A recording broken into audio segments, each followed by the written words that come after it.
Our buddy Todd Archer had a tweet just about 15 minutes ago saying, Stephen Jones said Mike McCarthy has been more involved in the offense than most would think, but the head coach said his focus will be more on offense in 2022 compared to his first 2 years. What? Quote, I can say this moving forward, that's where I'm going to be, end quote. He really made a sizable mistake letting an inexperienced OC ruin one of the Cowboys' best chances. No question about that. Should have stepped in a lot earlier and should have had more questions about, where the game plan was going. Why are we not running the football? Hey, Joe Philbin, can we not block these fronts? Looks like to me, watching the tape, there's some light box situations. Why are we not taking advantage of that?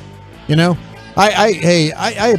okay, if you don't want to get involved because you don't want to step on Kellen Moore's toes and all that, but as a head coach, that's your responsibility. You know, your area of expertise is the offensive side of the football. You should have seen what was going on the defensive side as, wow, Dan Quinn's got this thing kind of rolling the right direction. Maybe if I help Kellen and him over here, you know, or maybe Mike McCarthy doesn't want to get exposed. And he's like thinking, well, if I give him some suggestions, maybe that might not be very good suggestions. Yeah. You know, I think Mike McCarthy, he owes it to this organization to try and step in and help Kellen Moore. Yeah. He does. He absolutely does. And if he doesn't want to, then go get Sean Payton or go get anybody else that can do that. Yeah. Because I don't want to see you continually waste these players' years. Thank you. By not stepping in and doing your job. I think now he knows his job is on the line, and he's not going to let somebody else have that much control over his future. Yeah, exactly. I mean, what point in time would you now? I mean, he's probably thinking, well, 12-5 playoffs, win the division. I'm pretty comfortable right now. That's pretty good with me. Yeah. Then all of a sudden, it sounds like, wait a minute, these people haven't been in a championship game in 26 years. Yeah. They're not going to be happy with me getting a T-shirt that says "Run the East" and here we go. I don't have that Super Bowl in the bank here. No. Like he had in Green Bay. Yeah, he did. Absolutely. It was all good, but here, you know, they're a team that needs to be satisfied, and you need to prove it. I don't know if he's lazy or just didn't want to micromanage. I don't know why. Honestly, I think there's both, and I hate riding the fence on that.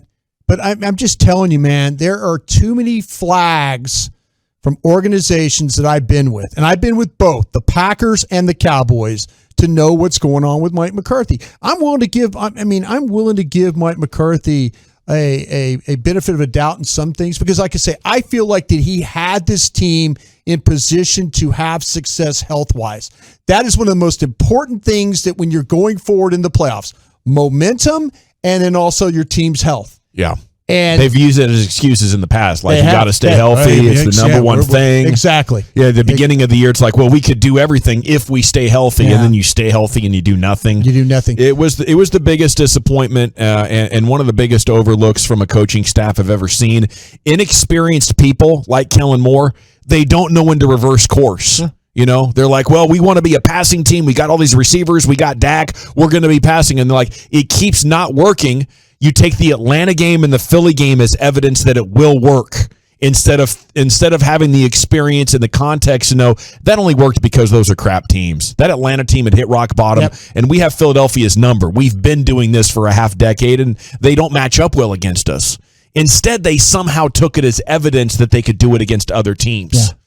Yeah. And they needed Mike McCarthy to clarify, to come in and really instruct people as the head coach. Hey, I respect what you've been trying to do. You need to try to do it this way. And I think that was a little bit too uncomfortable for Mike McCarthy to initiate. Yeah, I think Mike McCarthy needs to prove me wrong. Go out there and help the offense. Help Kellen Moore. Help Dak Prescott. But if it doesn't work, then you get the fate you deserved.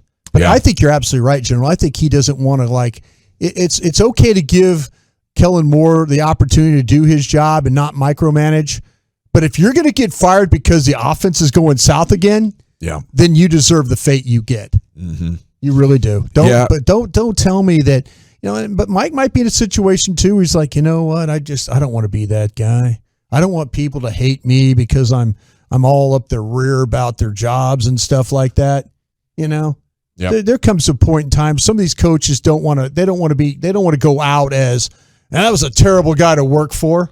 I've been with those guys. That's the tone the organization has at the top. You know, that leadership mentality that, hey, we've made it. We're in the NFL. It's a great organization. I don't want to come into work mad at somebody every day because they didn't do their job. I want to enjoy my life. Right. And I don't know if you can have that as a priority in pro sports. Like, if you want to just enjoy it, then just watch from your owner's suite. Yeah. But really, what you should do is get out of the way of people that are hungry, because it's that kind of passion and determination and willingness to be wrong, you know, willingness to be the jerk, because you're going to let nothing stand in your way of your goals, right? And maybe I am going to fly off the handle and offend some people, and they're going to go away from here and for decades talk about how I was the biggest jerk. But you know what? The organization deserves better. And the organization does not, you know, stand for just being okay and making the playoffs. If we haven't been there in 25 years, damn it, it's somebody's fault. Yeah. And I might throw the baby out with the bathwater. But you know what? I'm looking for people that care as much as I do and have the winning touch, not a bunch of sorry-ass excuses at the end of a season.